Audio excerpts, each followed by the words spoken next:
Welcome to Inkroot Echoes. This is the audio home for the reflections and studio notes of author Misty Hamilton Smith. These are the quiet shifts in the work and the internal weather that happens between the stories. Today's reflection explores the concept of the shadow note. We look at the implied emotional depth in prose that exists because of the writer's relationship with their material. It is an exploration of the tension between our stated intentions and the older, prior attention that lingers on sensory details to create an emotional truth the reader feels but cannot always name. Every writer has a manuscript that told them something they were not ready to hear. They set it aside, or revised around the revelation, or published it without quite looking at what it had exposed, and they called this discretion. It was not discretion. It was the oldest evasion in the trade, producing the work while refusing to be changed by it. Writing identity reflection is not introspection dressed in craft language. It is a technical practice with a measurable effect on the prose, and understanding what it does requires thinking about something outside of writing entirely.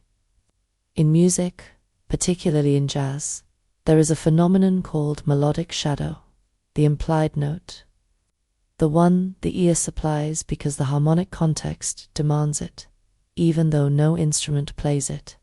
The shadow note exists in the listener's perception as fully as any struck key.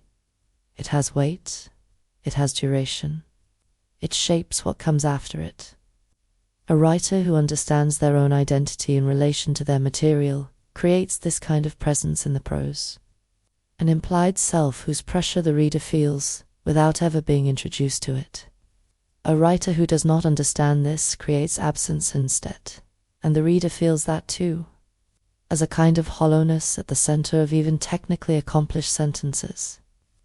The first thing a writer must learn to do is read their own attention, not their stated intentions, not their outline, not the themes they would name if asked in an interview, but the raw evidence of where their prose slows and where it accelerates, what it describes in full resolution and what it passes through without stopping.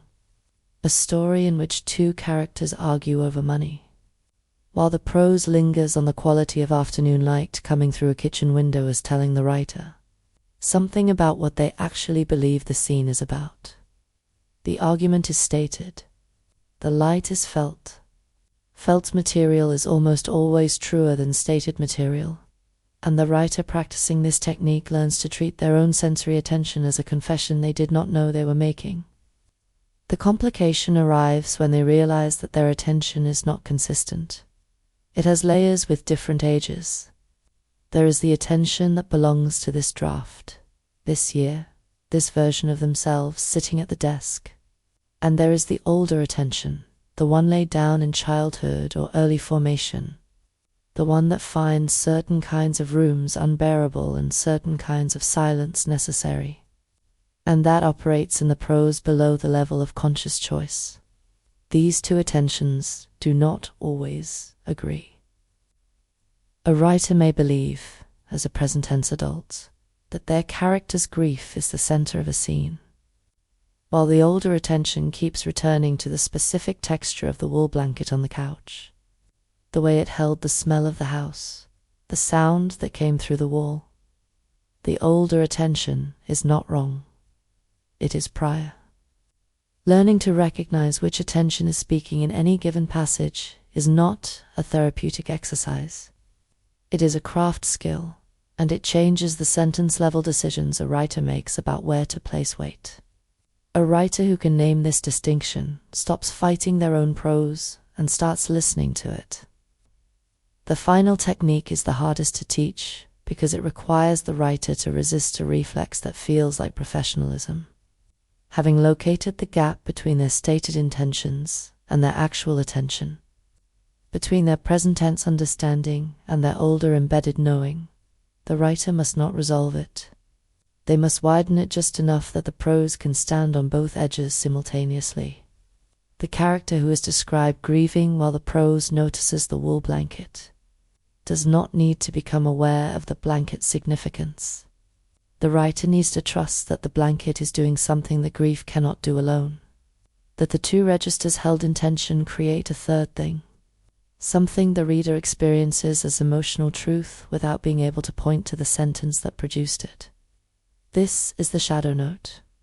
This is what the technique is actually building toward.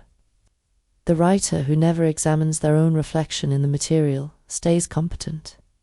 Their sentences work, their scenes resolve, and their readers finish the book and set it down and find, a week later, that they cannot quite account for why it left them so little. It is not a problem of talent. It is a problem of depth, of whether the writer was willing to go below their own stated intentions and work in the layer where the real material lives. The shadow note sounds whether the writer knows it or not. The question is whether they put it there on purpose. Thank you for listening to this session of Incrude Echoes.